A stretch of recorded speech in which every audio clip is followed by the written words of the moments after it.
Պարոն Ազարյան, սա մեր առաջին հետ տոնական եթերն է, 26 թվականի առաջին եթերն է։ Այստեղ մի հատ կարևոր բան կար ուզեմ միասին հասկանանք։ Երբ ֆանից էլ պետք չի շնորհավորել ամանորը եւ Սուրբ Ծնունդ ըստ ձեզ, ամսի քանիսից։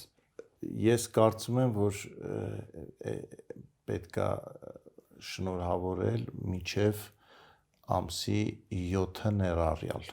8-ից կարող ենք այդ պարտականությունից ազատվել։ Ես ահավոր համաձայն եմ ձեզ հետ, եկեք ֆիքսենք այս բանը, մենք համախոհներ ենք այս հարցում։ Շատ ավելի լավ։ Հա։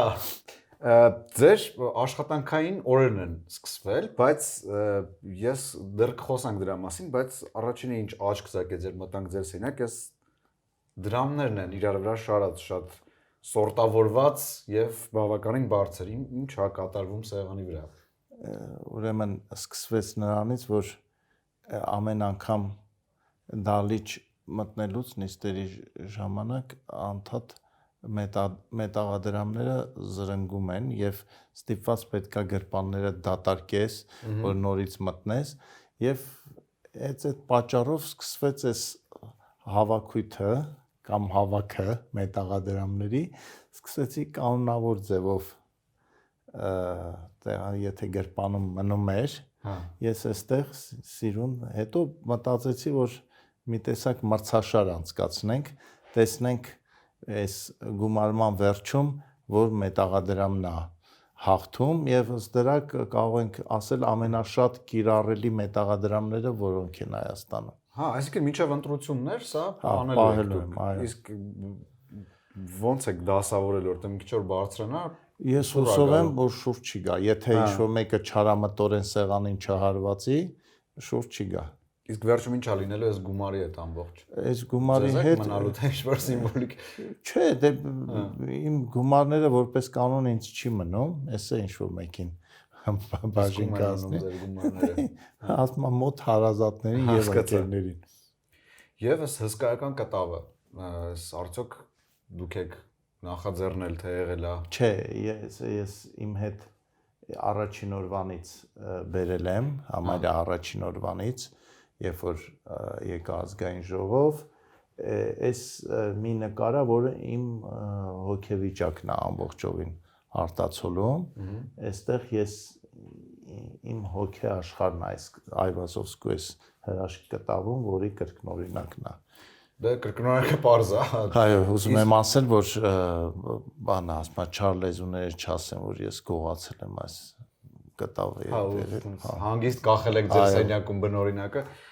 որ ասում եք ձեր հետ եք բերել, այսինքն ինչքան ժամանակ այս կտավը ձեզ մոտ է։ Երբ անից է ձեզ մոտ։ 21 թվականի սկզբից։ Ահա։ Մեկ էլ այս sense մի քիչ կոպիտ ասած հայավարի պահ կա ձեր սենյակի համարը, ես հիշում եմ դեռ Արթուր Խաչատրյանի հետ եթե չեմ սխալվում, խոսեցինք 333։ Շատ են նախանձողները ձեր Gold համարանիշով սենյակի։ Նախանձողները շատ են ցավոք սրտի, եւ չար լեզուներն էլ ասում են, որ ահագին կաշառք եմ տվել, որ այս սենյակը դե պարզ չէ, ում պիտի տամ, որ ազգային ժողովում այս գոլդ համարներով ստացվեց այսպես։ Բայց իրոք կա այդ թեման, ինչ որ բան իրոք լսել եք, որ ոնց է բախտը բերել, որ այդ համարներով։ Գիտեք, այս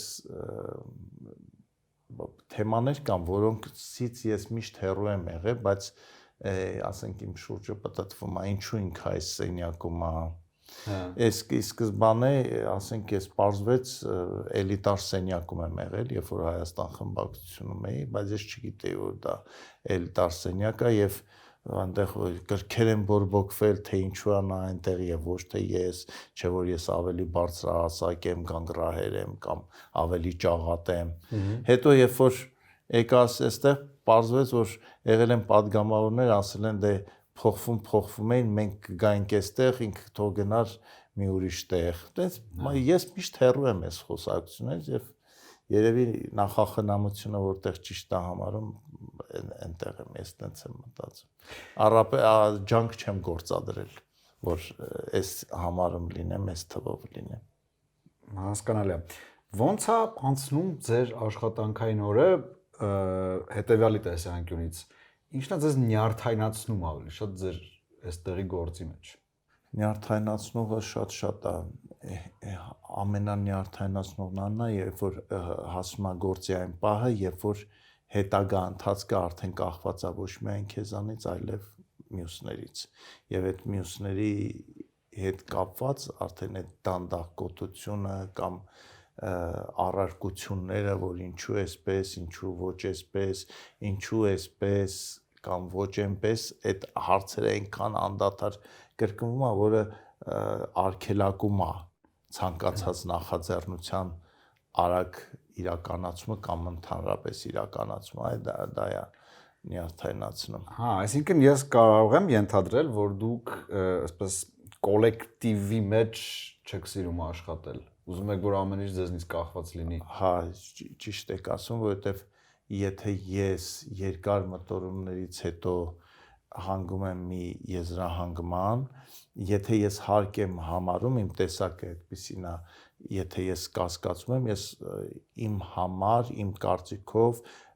գիտակ մարդկանց հետ խորհրդակցում եմ պարտադիր միջև վերջնական այդ փաթեթավորումը եւ դրանից հետո երբ որ հայտնվում են մարդիկ, որոնք գործի բերումով պետք է իրենց կարծիքը հայտնեն, եզրակացություն տան անգամ եւ ամենավատը որոշում կայացնեն, այ դա ամենանյարդայնացնող պահերն է։ Բայց այդ դեպքում ինչ եք ընտրել падգամավորի, այսպես ասած, մասնագիտությունը, որտեղ շատ մեծ կոլեկտիվ է կոպիտ ասած եւ բոլորը տարբեր են։ Որովհետեւ ես չկարողացա իշխանությունը ամբողջովին վերցնել իմ ձեռքը եւ Հայաստանը հայտարարել բացարձակ միապետություն։ Հասկացա, բայց մի տեսակ ոնց որ կես կատակ ասել։ Չէ, ամբողջովին լուրջ եմ ասում։ Ամբողջովին լուրջ։ Եթե ես հնարավորություն ունենայի, միապետություն։ Այո, այն էլ բացարձակ միապետություն։ Հո, բայց այդ ավելի շատ հարցեր է առաջացնում։ Դե, չգիտեմ, ես անկեղծ եմ այս պահին։ Եվ ազգային ժողովուրդ այսքան չէր լինի։ Կլիներ խորհրդակցական մարմին, հա, ովքեր իրոք գիտակ են այս կամ այն ոլորտին տիրապետում են, որոնց խորհուրդը պետք է երկրին եւ երկրի միապետին։ Իսկ այս դեպքում կարող եմ ենթադրել, որ ձեր այսպես տարածքը աշխատանքային, ձեր գրասենյակ, եթե կարա այդպես ասել, հա, ձեր թիմը, օգնականներ եւ այլն։ Այս դեպքում դուք միապետ եք։ Այո, բացարձակ միապետ եմ, բայց բարի եմ։ Բարի միապետ եմ։ Շատերը միապետությունը խառնում են, շփոթում են բռնաճնշումների, բռնապետի հետ, ոչ լինում է եւ արդար միապետ։ Ես ավելի շատ ասոցացրի, որ ձեր որոշումները չեն քննարկվում, ինչ որ այդպեսի միտք եկավ։ Եթե ես քննարկում եմ, քննարկվում են, եթե ես չեմ քննարկում, ուրեմն չի քննարկվում։ Իսկ ձեր օգնականներին եւ այլն հեշտ է ձեզ այդ աշխատել։ Այո, շատ հեշտ, կոմֆորտ, որովհետեւ ես արդար եմ։ Ոնց է դրսևորվում ձեր արդարությունը։ Որոշումներ կայացնելուց իրենց հետ ես ասենք սիրում եմ մարդուն ազատության մեջ թողնել։ Երբեք իր վրա չեմ ճնշում, երբեք չեմ ճնշել եւ որտեղ որ ղեկավար պաշտոն եմ զբաղացրել կամ դիրքերում եմ եղել, ես միշտ թողում եմ որ մարդը ազատ լինի։ Ես իրենից պահանջում եմ աշխատանք, դա ինքը ոնց է անելու, դա ինձ չի վերաբերում։ Կարևորը գործը ճիշտ ժամանակին եւ ճիշտ ձևով արվի։ Եվս մի ասոցիացիա միապետության հետ հենց նոր եկավ, դասական հեքիաթ կա, չէ՞, որ թագավորը դերվիշի շորերով իջնում է քաղաք, որ հասկանա իր մասին ինչ են խոսում։ Ըստ ձեզ, ձեր թիմակիցները ձեր մասին, թիմակիցները նկատում են ոչ միայն падգամավորներին, այլև հենց ձեր ամենամոտ աշխատանքային գործընկերները ինչ են խոսում ձեր մասին։ Միայն լավը, միայն լավ։ Ճշտել եք։ Այո։ Միայն լավն է խոսում։ Ճշտում եմ, ես կարողանում եմ ճշտել։ Հա։ Ինձ միշտ նախախնամությունը օգնում է, որ ես ճշտեմ, որ ճշտում եմ։ Միայն լավն է խոսում։ Իսկ այդ մի քիչ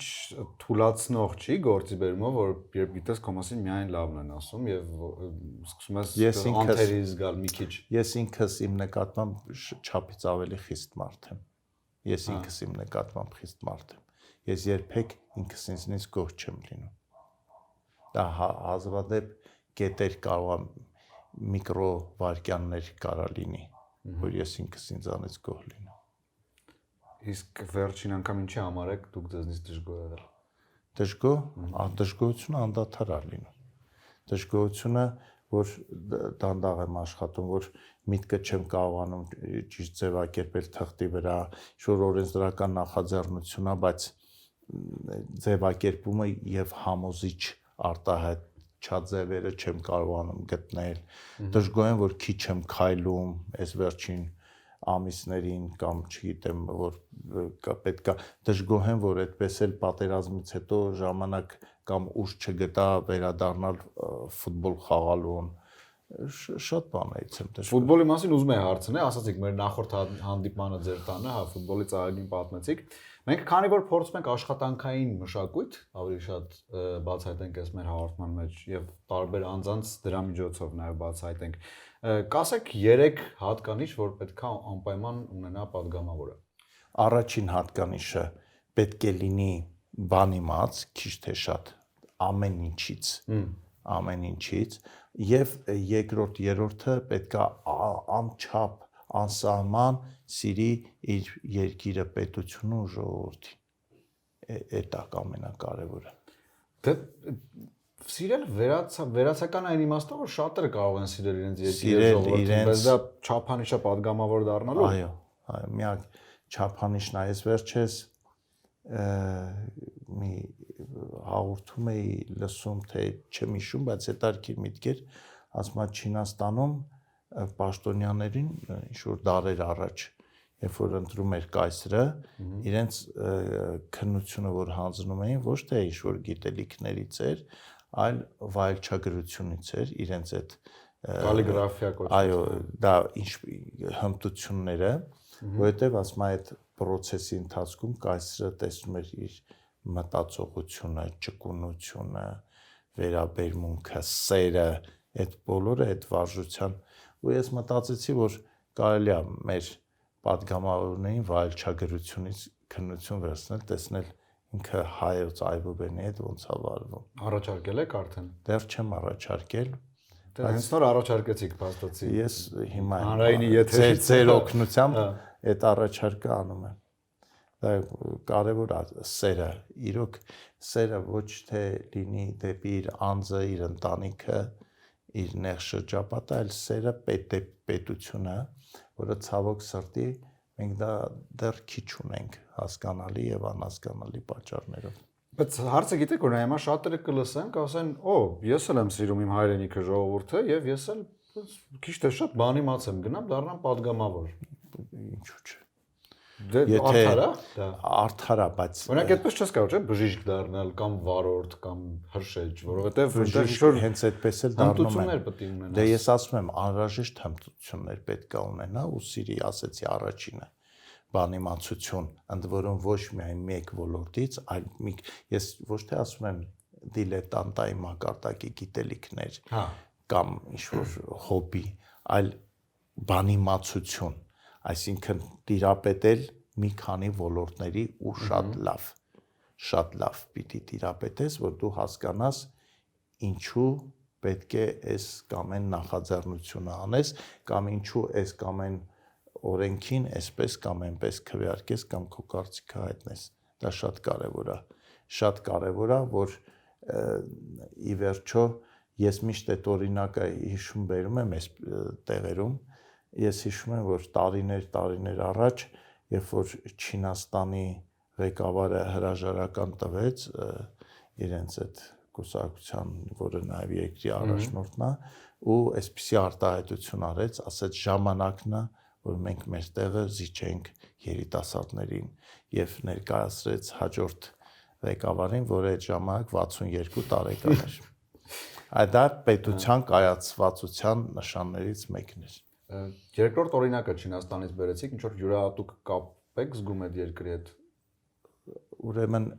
ես նաև հայ-չինական բարեկամական խմբի անդամ եմ եւ այդ երկրի նկատմամբ, այդ երկրի ժողովրդի նկատմամբ միշտ մեծ սեր եմ ունեցել, հարգանք եւ Չինաստան կատարած այցից հետո առավել եւս, երբ որ տեսա այդ երկրի ժողովրդի սերը իրենց երկրի նկատմամբ, իրենց պետության նկատմամբ եւ ինչպես են իրենք աշխատում եւ այդ հզորությունները, այդ հաջողությունները որ ունեն, ու ես մեզ ուղեկցող պաշտոնյային, որ բավական բարձր պաշտոնյա էր իրենց արտաքին գործերի նախարարությունում, ասացի բավական լավ հարաբերություններ են մեր միջև հաստատվել, կհուշեք ձեր գաղտնիքը, որն է այս ձեր հիմքը, այս մեծ առաջընթացի, ասեցի իհարկե կասեմ, մենք ասма կարճ ժամանակում սիրեցինք իրար, իհարկե հուսով եմ այս հատվածը կինս չի տեսնի, որովհետև կին էր այդ պաշտոնյան, ասեց մենք առանձին կկտրենք ուղարկենք, մենակ այդ հատված, առանց կոնտեքստի։ Եվ ասեց մենք չենք շտապում եւ չենք զայրանում։ Երկու պարզ բառ չէ, բայց ինչ մեծ փիլիսոփայություն։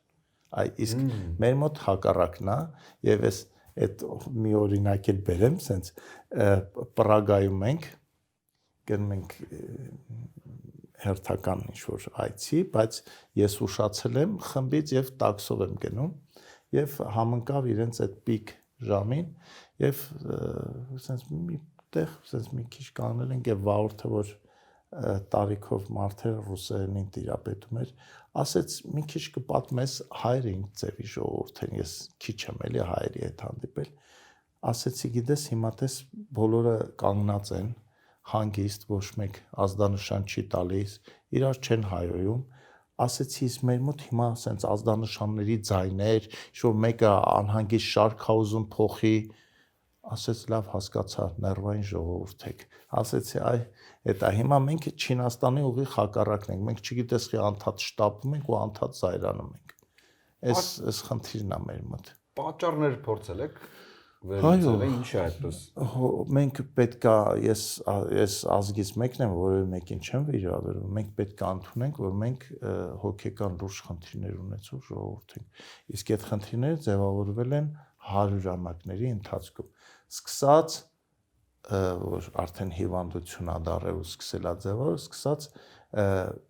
երկրի մի հատվածում 1350-ականներից սկսած մի հատվածում 1428 թվականից սկսած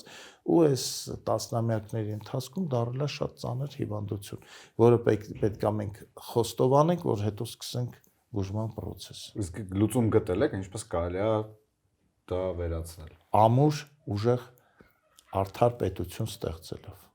Պարոն Ազարյան, բայց քանի որ այսպես չստացվի, որ միայն վատ բաներից ենք խոսում ամեն ինչի, կասեք ինչն եք սիրում հայերի մեջ ու Հայաստանում։ Հայերը իմաստուն ժողովուրդ են։ Հայերը պետք է գտնեն իրենց արմատները այն աստվածային արմատները, որ դրված է մեր ազգի մեջ, եւ ամեն ինչ շատ լավ կլինի։ Երբ որ նայեք մեր ազգային հավաքականին, օրինակ ֆուտբոլի, երբ որ օրներքը հնչում է եւ այսպես օպերատորը անցնում է խաղացողներով, դուք չգիտեմ նկատել եք թե չէ, մեր հավաքականը կամ ազգի ներկայացուցիչներին կարելի է ամեն ազգի նմանացնել։ Ասենք մեկը իտալացու է նման, մեկը նույնիսկ արաբի է նման, մյուսը, չգիտեմ,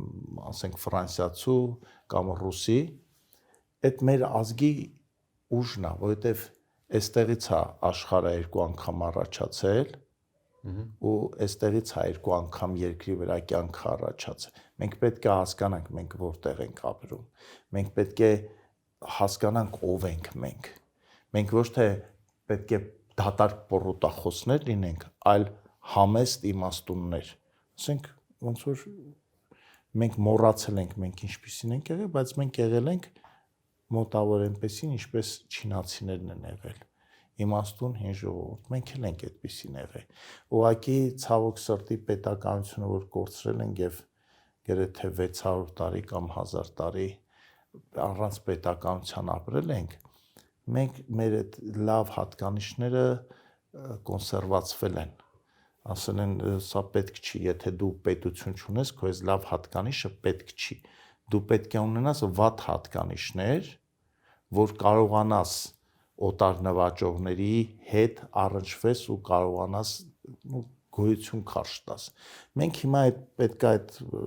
կոնսերվացումից դուրս գանք ու մի հրաշք երկիր կունենանք, հրաշք ժողովուրդ։ Քանի որ ասում են օրերը տաքանալու են, պարոն Ազարյան, շուտով։ Ես առաջարկում եմ, քանի դեռ ձմռան անտուրաժը, այսպես ասած, կա դուրս գանք եւ ազգային ժողովի ձմեռային բակում էլ քիչ ամփոփենք, եթե դեմ չեք։ Ես նույնիսկ կողմ եմ։ Շատ լավ։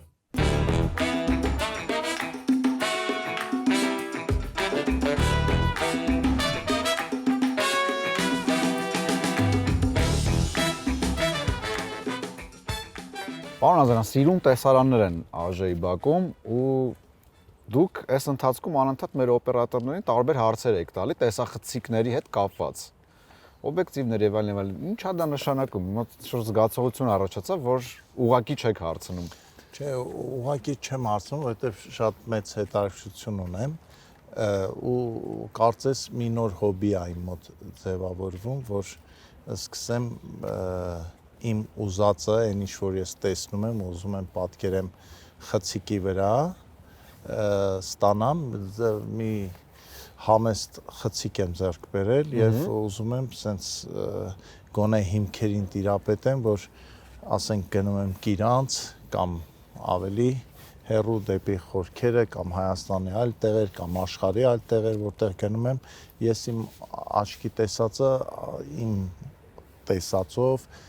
ներկայացնեմ, հետո մի բան կարող է ստացվի։ Պեյզաժներ եք ավելի շատ ուզում անեք, թե դիմանկարներ։ Մարդկային դեմքեր, Հա, որը որպես կանոն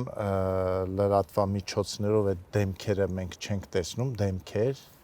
եւ պեյզաժներ հիմնականում, որը էլի է դուրս մնում, որովհետեւ հրաշք տեղեր կա, երեք էլ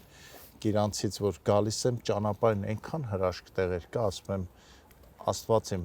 մեր հրաշքները թողած, մենք գնում ենք աշխարհի տարբեր անկյուններում, ասում ենք տեսեք էս կա, իսկ մեր քթի տակ մենք շատ գեղեցկություններ, ասենց սովորականի նման անցնում գնում ենք։ Այդ է հիմա դրանով։ Զգացողությունը, որ ուզում եք նկարել, այդ Կիրանցի ճանապարհին առաջացավ, թե այդ զգացողությունը երևի ավելի շուտ է սկսել ձևավորվել, բայց հիմնականում որ համարյա անդադար շաբաթը մեկ